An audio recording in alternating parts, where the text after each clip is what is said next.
March was a month that had a ton of great indie games come out. A lot of them I covered here on the channel in my weekly videos where I showed you guys what was coming up. Some of the games I also had a first impressions video posted on, but I wanted to go over 5 standout games of March with you guys. These are the games that I spent the most time with in March. I do have a 40-hour-a-week job, so between content creation and that, I don't have a huge amount of time to play games on my own in my spare time, but these were the games that did draw me in enough to have me put a decent amount of time into. Now, that doesn't mean any of the other games that I covered last month are necessarily any worse. These are just the standouts for me that I wanted to share with you guys, so let's get right into it with my first game. MultiEnding Heroes was probably the game that surprised me the most out of the month. I had a good time with it when I recorded my video, but it wasn't one that I expected to put as much time into it as I did. It is a roguelite turn-based RPG where you are playing the role mostly of the priest, kind of applying debuffs to the enemies, applying buffs to your hero, and healing him so that you're able to progress through the runs. But the main draw of this game is trying to find the endings. If you are to die early in a run, you'll get an ending where the hero dies. If you will complete one of the quests, you'll get an ending where the quest is complete. But the real meat of this game comes from kind of the in-between those two options.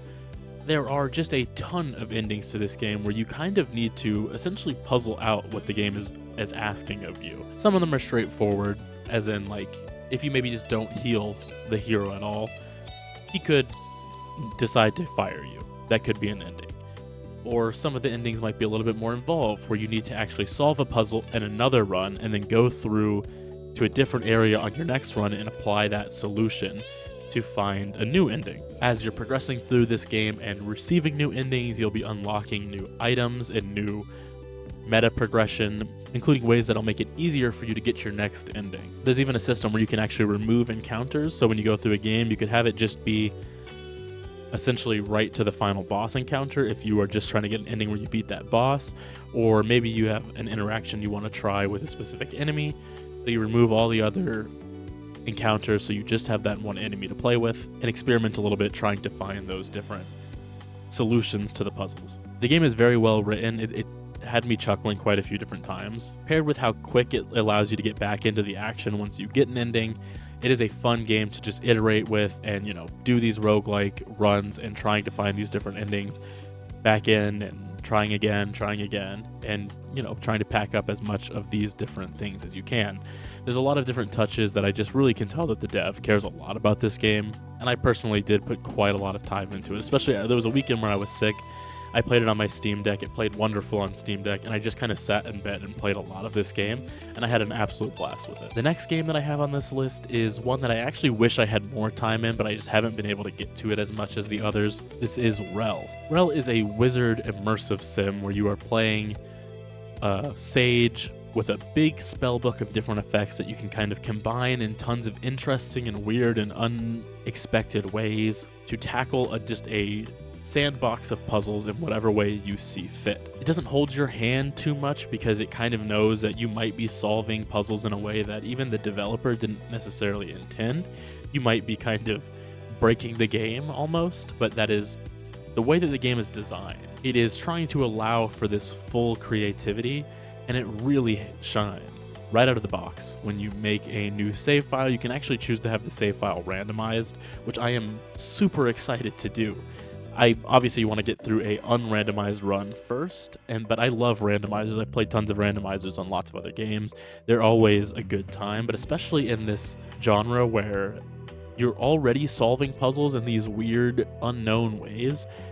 It sounds so fun to just kind of be given access to these spells in a different order and trying to find ways to progress as best as you can. Once again, the writing is very good in this game. It had me cracking up a few times. Some of the art for this game is also just very funny. I can't wait to play more Rhell. Every puzzle I've solved so far has just felt, well, one, like I'm an idiot every time. Like, instead of me feeling like a genius, like I've found some amazing big brain solution to the puzzles, pretty much every puzzle I've solved, I feel like I found the stupidest way to solve the puzzle possible, and I just brute forced it. But in that way, I still felt like, like a satisfaction of like, I'm able to solve this game with my dumb raccoon brain just bashing against a wall.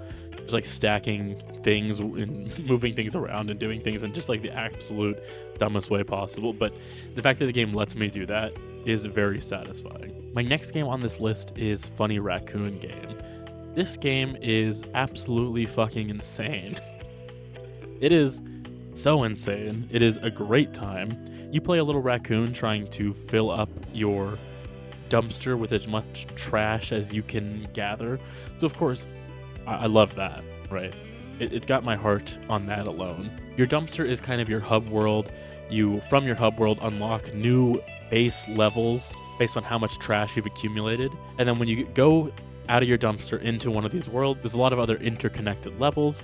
Each level you can pull up a list of how many items there are on that specific area to hoard, and your job is just to solve that puzzle. Where are the items? Can you pick up the items? Can you find the way from where the item is back to your dumpster to put the item in your dumpster?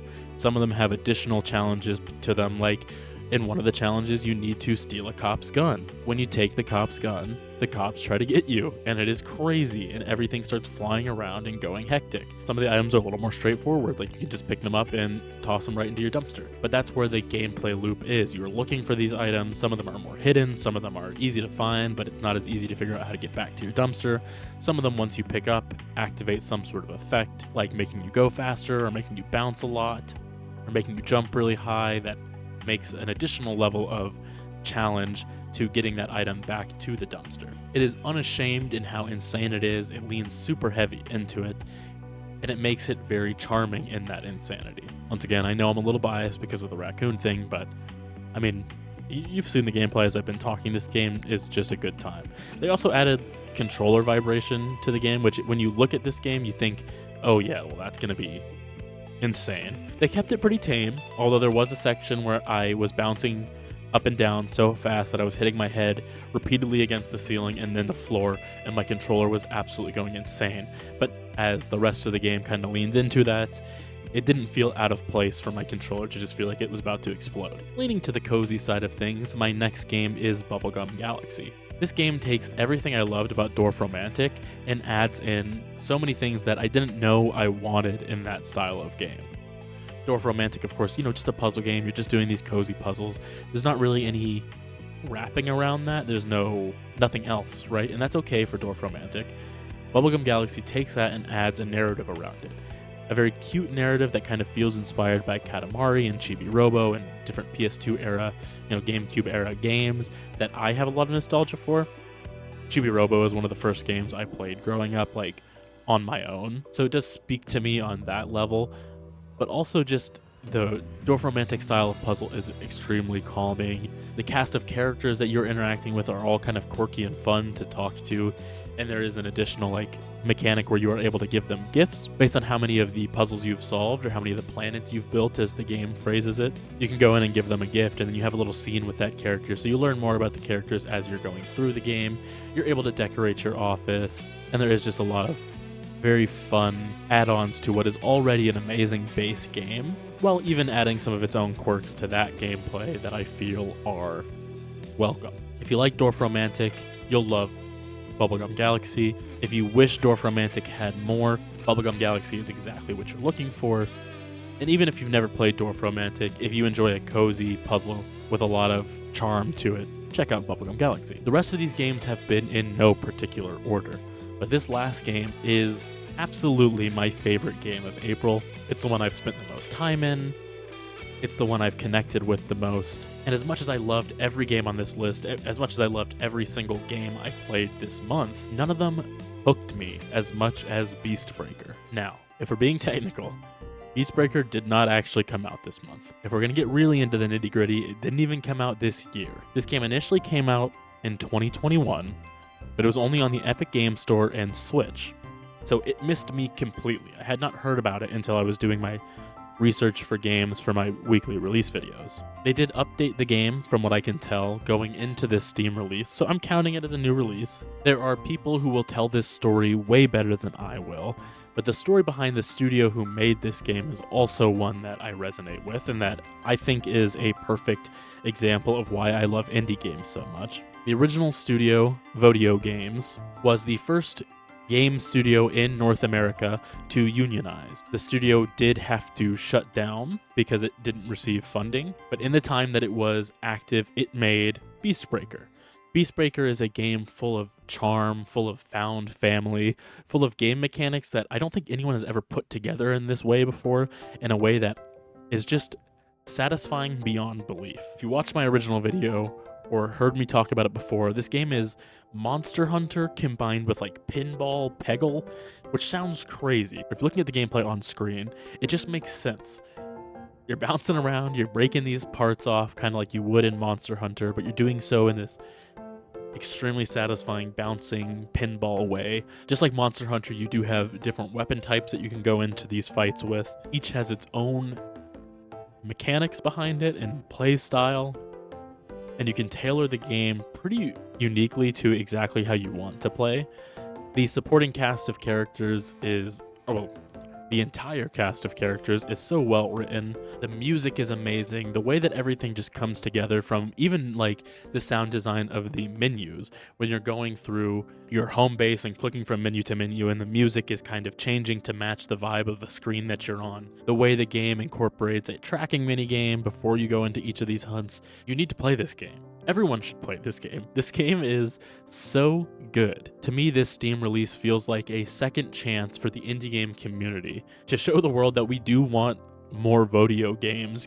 This studio is a wonderful studio making games that no one else is making. It is a crying shame that this game didn't take off as big the first time it came out, and I don't want to see that happen again, because this game is wonderful. If you like Peggle, if you like Monster Hunter, if you like pinball, if you like cute little animal guys having a good time with their friends, and deep, heartfelt, emotional stories involving these characters, get Breaker. All of these games on this list were the games that I spent the most time in March with, but each of my weekly release videos has 10 separate games that I was excited for coming out.